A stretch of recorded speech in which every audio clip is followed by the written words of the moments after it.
Hi hello नमस्कार, मी शोभा आपल्या चॅनलवरच्या अजून एका नवीन ब्लॉगमध्ये तुम्हा सर्वांचे स्वागत करत आहे। तर नागपंचमीचा सण होता, त्यासाठी मी पुरणपोळीचे जेवण तयार केलेले। तर सकाळच्या वेळेला नाश्ता केलेला आणि दुपारच्या जेवणासाठी मी पुरणपोळीचे जेवण तयार करत होते। तर पुरणपोळीची पूर्ण रेसिपी आपण चॅनलवरती पहिल्यांदा पोस्ट केलेली आहे, त्यामुळे मी आत्ता काही सर्व रेसिपी पूर्ण शूट केलेली नाही आहे। तर थोड्या क्लिप मी तयार केलेल्या आहेत, त्याच आजच्या व्लॉगमध्ये मी ॲड करणार आहे। तर आमच्या इकडे नागपंचमीच्या सणाला जेवणामध्ये पुरणपोळीचा स्वयंपाक तयार केला जातो। तर तुम्ही नागपंचमीच्या सणाला पुरणपोळीचे जेवण करता की नाही ते मला कमेंट करून नक्की सांगा।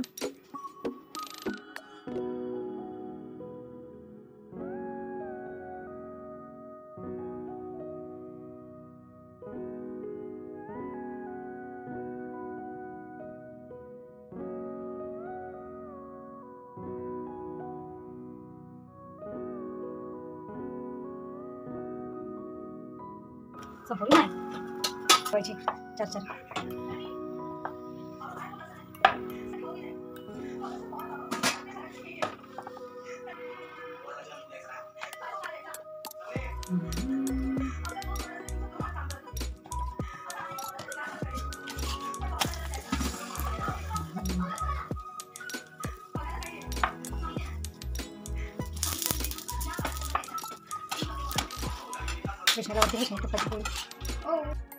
मुलांना कुरकुरे खायचे होते, त्यामुळे मी कुरकुरे, भातोड्या आणि वेफर्स आणि कुरवड्या तळलेल्या होत्या।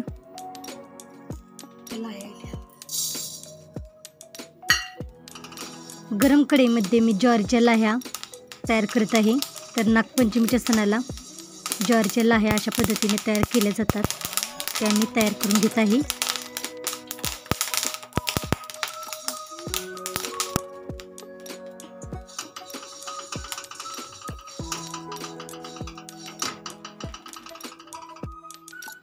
तर अशा पद्धतीने मी नागपंचमीच्या सणाला ज्वारीच्या लाह्या तयार करून घेतलेल्या, शेंगदाणे भाजून घेतलेले आणि जेवणामध्ये अशा पद्धतीने पुरणपोळीचा स्वयंपाक तयार केलेला। आणि संध्याकाळच्या वेळेला मी म्हणजे सकाळच्या वेळेला मी देवपूजा केलेली आणि नैवेद्य आहे तो मी नंतर तयार केलेला दुपारच्या वेळेला, तेव्हा नैवेद्य दाखवलेला। आणि हे चित्र आहे ते अधिराजने नागपंचमीच्या दिवशी नागोबाचे चित्र त्याने केलेले, म्हणजे त्यांनी चित्र ते काढलेले एका पेजवरती अशा पद्धतीने चित्र काढलेले, त्याचीही मी पूजा केलेली। आणि नागोबा आहेत ते मुलांनी नागपंचमीच्या आदल्या दिवशी नागोबा तयार केलेले, मातीचे नागोबा तयार केलेले।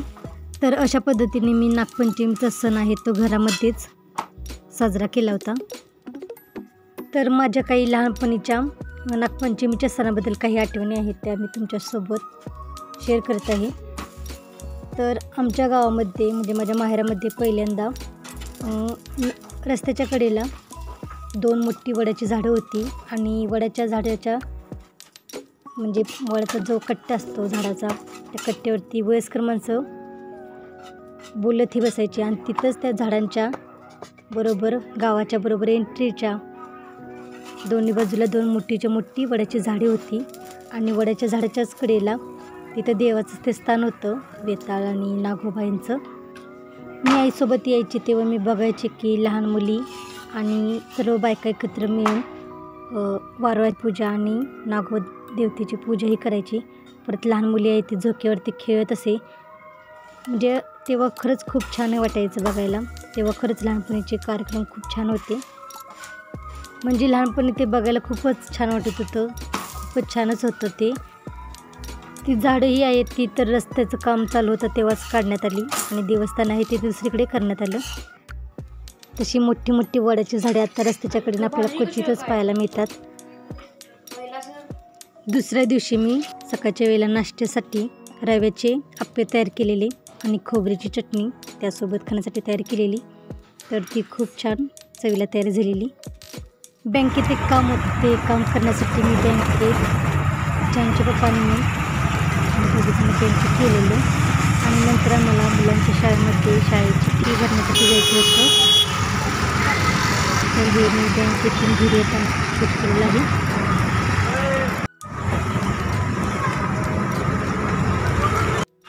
मुलांच्या शाळेची फी भरायची होती, त्यामुळे वैष्णवचे पप्पा आणि आम्ही दोघं मुलांच्या शाळेमध्ये गेलेलो.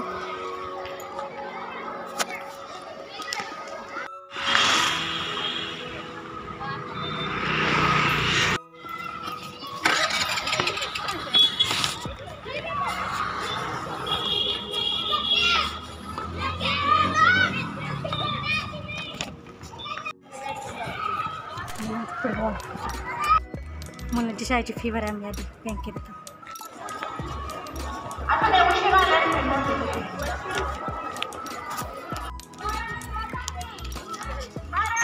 शाळेमध्ये राष्ट्रगीत चालू होते, पण रस्त्यावरती पण राष्ट्रगीत चालू असल्यामुळे सर्वजण उभे राहिले होते, त्यामुळे ते खरंच खूप छान वाटत होतं. आणि नंतर घरी आल्यानंतर माझी कामे चालू होती. नंतर मला गव्हाचे दळण आणि ज्वारीचे दळण दोन्ही दळण करायची होती, त्यामुळे मी थोडी घरातली क्लिप ही ती ॲड केलेली आहे. तर गहू निवडायचे चाललेले आहेत आणि नंतर मला ज्वारीही निवडायची होती. अशा पद्धतीने दोन्ही दळणे मला करायची होती.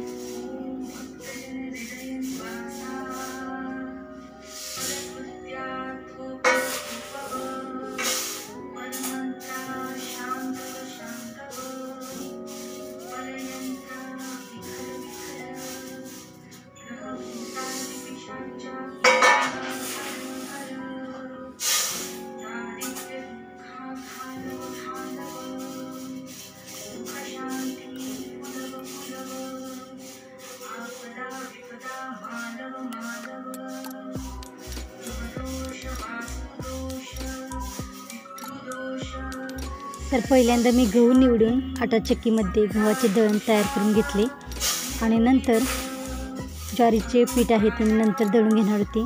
थोडा आटा चक्कीला ब्रेक देऊन नंतर ती संध्याकाळच्या वेळेला दळून घेणार होती. तर आजचा हा ब्लॉग आहे तो मी तेच थांबवते. तुम्हाला हा आजचा ब्लॉग कसा वाटला ते कमेंट करून नक्की सांगा. चॅनेलला अजून सबस्क्राईब केलं नसेल तर चॅनेलला सबस्क्राईब करा आणि वेळात वेळ काढून ब्लॉग पूर्ण बघितल्याबद्दल धन्यवाद.